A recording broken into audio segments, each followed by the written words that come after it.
Hey guys, what's up? This is Monderboy16, and I'm doing a video on my Ezip 1000, which I have not done videos in a while on this, and nor have I done videos in a while in general, so I apologize for that. But in this video, I'm going to be showing you guys my cool new modification I made for my Ezip 1000, which is completely awesome and is way better. If you guys have seen the one for my Ezip 500, if you've seen the mobility scooter mod for that, this one kicks its butt by like 500 times more. Like, it's so much better. So what this is it's a swivel seat, like on the 500 that I used, a swivel seat. But you notice this one's black, and it's in much better condition than the other one I had. This one is newer. I haven't used this one very much, and I wasn't able to use it at school, so I decided just to take it home and use it for this, seeing how I don't use it anyway. So now I have like a pretty cool little seat for it. And the cool thing with this is it acts as a shock absorber as well. So this actually does a very good job of soaking up bumps. It soaks up about 60% of the bumps, and then this soaks up about, the shock back here soaks up about 60 or something for me. So with all of this together, I feel only about probably 90% of the total bumps I go over, not including the front shocks. So yeah, but this is probably one of the this is one of my more legitimate mods I've made, because actually this one's way better than the last one I used on the 500, because see, I don't know if you can see in there, but the screws are so much farther down you can't even see them, and the whole thing just looks really nice. It's not like all scratched up and unattractive and all that. You don't really see it at all. So yeah, but anyway, the rest of the scooters had a bit of a crash. I had a bit of a crash and skidded up the motor guard, skidded up the side there. So yeah, but it's alright, I guess. It's not that bad, but yeah.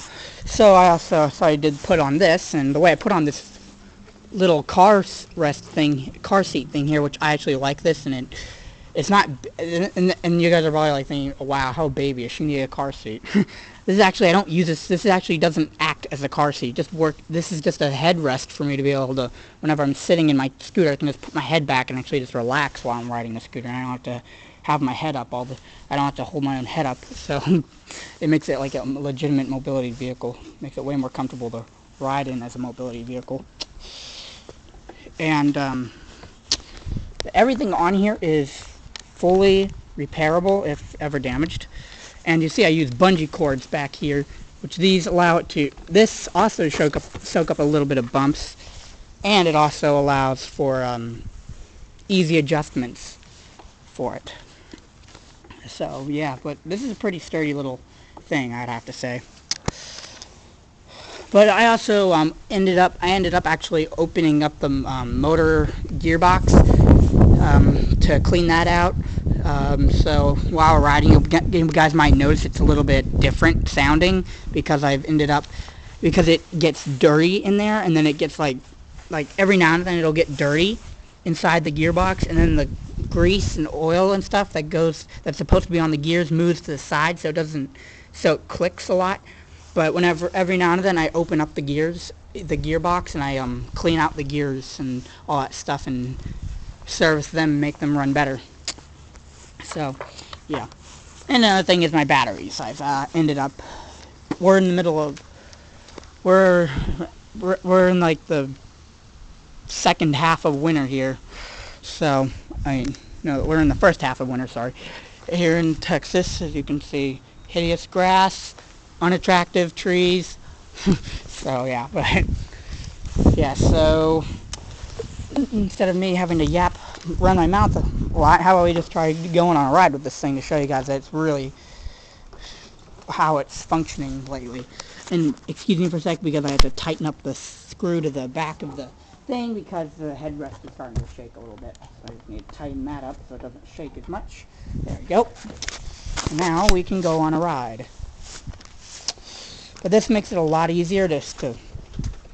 The only thing that's an inconvenience to me with this is having to put up the kickstand, because it's way back there and my knees and my hips can't move, so I have to pretty much legitimately use my knees and my ankles to be able to reach it. So it's kind of a disadvantage of this, but not really that much to me.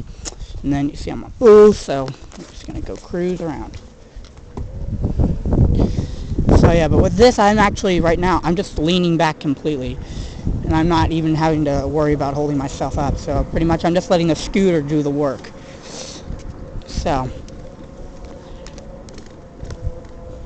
yeah, if you notice any bounciness, it's because of the handlebars and stuff, because the front shocks don't work as well as the rear does. But still. But yeah, this is like by far one of the most comfortable upgrades I've made to this, and I can just lean my head back. Like right now I have my head leaned back, and I'm just doing this, shooting this video right now without even having to do much work at all. Going off road, road, yeah. That, God, I am not doing a very good job of driving right now. Please excuse my poor driving skills. So yeah, let's go. Okay, if I can just get myself lined up. There we go. So yeah. But at slow speeds, this thing is really legitimately a mobility scooter. Like right now, it's acting more of a mobility scooter than a, you know, just ride on vehicle, get around the place area thing type scooter or whatever.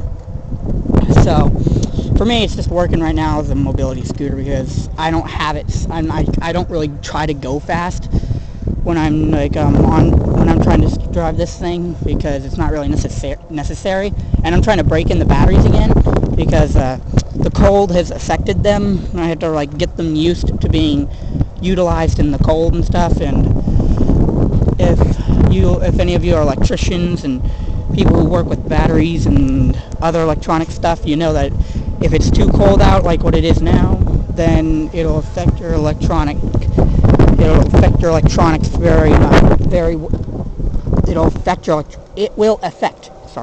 electronics. So yeah, so the motor's going to be louder during the cold because of the gears shrinking and the mesh not being able to and the mesh and the gears not being able to really connect very easily. It's going to be a little bit louder during the wintertime, but it doesn't click like it used to, like, because whenever I first got this thing, within the first few weeks it started to have like this really weird click that would be like every rotation of the wheel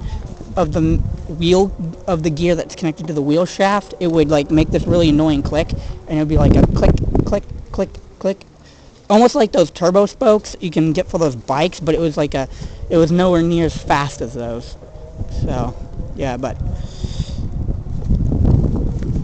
anyway, that's the way on that. Primarily, all I need to do to this thing to make it even better than a mobility scooter is probably just put a couple of like you know, like electronics on it, like probably like a GPS or a speedometer or something like that, just to make it seem a little cooler. But legitimately, this thing can be used as a mobility scooter. All I need to do is put like training wheels on the side for it to be a 100% mobility scooter. So yeah, but anyway, this has been my video of my Ezip 1000 with the mobility scooter seat attachment. And it's also just been more of a welcome back video to the Ezip 1000, seeing I haven't done a video on this thing lately. So anyway, I hope you guys enjoyed. Please don't forget to comment, like, and subscribe. And I will see you guys later. Stay cool, YouTube. Bye.